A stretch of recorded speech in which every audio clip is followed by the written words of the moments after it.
নমস্কার, সফনাভিক নিউজ নেটওয়ার্কে আপনাদের স্বাগত। জাল সই করে সভার মাঠ নেওয়ার অভিযোগ এবার বিজেপির বিরুদ্ধে। অনিশ্চয়তায় বড়নগরে সজল ঘোষের সমর্থনে বিরোধী দলনেতা শুভেন্দু অধিকারীর সভা। উল্লেখ্য, একদিকে যখন দমদম লোকসভা নির্বাচনের প্রার্থী সৌগত রায় ও বড়নগর বিধানসভা উপনির্বাচনের তৃণমূল প্রার্থী সায়ন্তিকা ব্যানার্জির সমর্থনে বিটি রোড ধরে কামারহাটি পুরসভা থেকে শীতের মোড় পর্যন্ত রোড শোকে কেন্দ্র করে ব্যস্ততা তুঙ্গে, তারই মাঝে অনিশ্চয়তার মধ্যে বিজেপির সভা। বড়নগর পৌরসভার 15 নম্বর ওয়ার্ড নপাড়া হাউজিং এর মাঠে নির্বাচনী সভা করতে আসবেন শুভেন্দু অধিকারী। সেই অনুযায়ী মঞ্চ বাঁধার কাজ শুরু হলে বাধে গন্ডগোল। ওই অঞ্চলের তৃণমূল নেতাদের দাবি, এই মাঠটি মূলত বাচ্চাদের খেলার জন্য ব্যবহৃত হয়। এখানে কোনো সভা করতে গেলে আগে থেকে অনুমতি নিতে হবে। তাদের আরও অভিযোগ, সভার জন্য অনুমতির সই জাল করেছে বিজেপি। আজকে আমাদের মূল বিক্ষোভ হচ্ছে যে নোয়াপাড়া হাউজিং কোঅপারেটিভের একটি বড় মাঠ আছে এখানে। সেই কোঅপারেটিভ বলে একটা সংস্থা আছে, তারা এই সংস্থার নির্ণায়ক। তাদের কাছে অনুমতি নিতে হয় কোনো অনুষ্ঠান করতে গেলে এই মাঠে। তো আমরা যখন দেখলাম যে বিজেপির একটা মিটিং এখানে হচ্ছে মাঠে, এটা সাংসদ অধ্যাপক সৌগত রায় তহবিল থেকে মাঠের ডেভেলপমেন্টের কাজ হয়েছে, কিন্তু সেই মাঠটাকে রক্ষা করবার জন্য কোনো রাজনৈতিক দল সিপিএম বা তৃণমূল এখানে মিটিং করেছে, কিন্তু মাঠে মিটিং করেনি। আজকে আমরা দেখতে পাচ্ছি মাঠে বিজেপির একটা মিটিংয়ের আয়োজন করছে। তখন আমরা কর্তৃপক্ষের কাছে জানতে চাই যে এই মিটিংয়ের অনুমতি কারা দিল। তখন কর্তৃপক্ষ থেকে যিনি চেয়ারম্যান আছেন তিনি বললেন যে আমাদের কাছে একটা ওরা চিঠি জমা দেয়। তো চিঠি জমা দেওয়ার পর আমরা চিঠি রিসিভ করেছি, ঠিক আছে, কিন্তু তারপর আমরা জানতে পারি যে অ্যানেক্সার 3 ফর্মে চেয়ারম্যান নাকি সই করেছেন। সেই কাগজ আমরা হাতে পাওয়ার পর তার কাছে আমরা যাই, তিনি বলেন যে এই সই আমার নয়। তখন আমরা এসে ঘটনাস্থলে আসি। বিজেপির নেতৃত্ব সজল ঘোষকে মনে ডেকেছিল।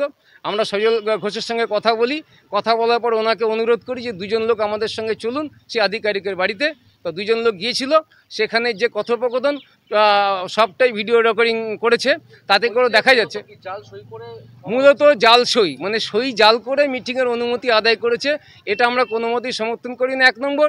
2 নম্বর হচ্ছে যে খেলার মাঠ রক্ষণাবেক্ষণের জন্য আমরা মাঠটাকে আগলে ধরে রেখেছি। এখানে দুটো ক্লাব ফুটবল খেলে, অভিযান সংঘ, কল্যাণ সংঘ, তারা কোচিং ক্যাম্প চালায়। এই মাঠের ক্ষতি আমরা কিছুতেই মানব না। ঘটনা হচ্ছে এটা, আমরা দীর্ঘ 11-12 বছর ধরে এই মাঠে কোনো পলিটিক্যালি প্রোগ্রাম আমরা করতে দিই না। যেন এই মাঠটা হচ্ছে বাচ্চাদের খেলাধুলার 2টো কোচিং ক্যাম্প চলে, বনগুলি কল্যাণ সংঘ আর বনগুলি অভিযান সংঘের। যার জন্য আমরা নিজেরাও আমরা কোনো অনুষ্ঠান করি না, কোনো পার্টিকেও করতে দিই না। কিন্তু আজকে হঠাৎ দেখি বিজেপির সজল ঘোষের নেতৃত্বে এখানে একটি মঞ্চ বাঁধা হচ্ছে। আর সেখানে সব মঞ্চের নেতৃত্বরা রয়েছে, শিয়ালদা থেকে গাড়ি করে সব তারা ইনস্ট্রুমেন্ট নিয়ে এসছে। আমরা তাদের সঙ্গে যখন কথা বলি, পারমিশন ওরা দেখাচ্ছে, এটাকে আমরা পারমিশন নিয়েছি। এবার পারমিশনের আধিকারিক হচ্ছে এখানকার নপাড়া কোঅপারেটিভ হাউজিং সোসাইটির যে কর্তা, তার সঙ্গে যখন যোগাযোগ করি, বলছে আমার কাছে একটা চিঠি দিয়েছে, আমি চিঠিটা রিসিভ করেছি, কিন্তু পারমিশন দেয়নি। তারপরেও তাদের কাছে যখন যাওয়া হলো, তারা বললো হ্যাঁ আমরা পারমিশন দিয়েছে, সিসি ফর্মে সই করেছে। কিন্তু তারপর সেই আধিকারিকের কাছে যখন গেলাম, সেই আধিকারিক বললো এই সইটা আমার না, এটা জাল। আমরা সজল ঘোষকে গিয়ে তারপর জানালাম আপনারা এই জাল সই করে এখানে অনুষ্ঠানটা করতে পারেন না, কারণ এটা বাচ্চাদের খেলাধুলার মাঠ। এর আমরা প্রতিবাদ করি। খবর পেয়ে ঘটনাস্থলে পৌঁছান বড়নগর বিধানসভা কেন্দ্রের বিজেপি প্রার্থী সজল ঘোষ। কি বললেন তিনি, শুনবো। মিথ্যে কথা, ওরা ইচ্ছা করে করতে দিচ্ছে না। এখন ভয় দেখিয়ে, চাপ দিয়ে এসব বলানো হচ্ছে, করানো হচ্ছে, সমস্তটাই জাল। না, আমি অভিযোগ জড়বো, যেখানে করার আগে অনুষ্ঠানটা করে নিই, তারপর যেখানে যা অভিযোগ করার আমি করবো।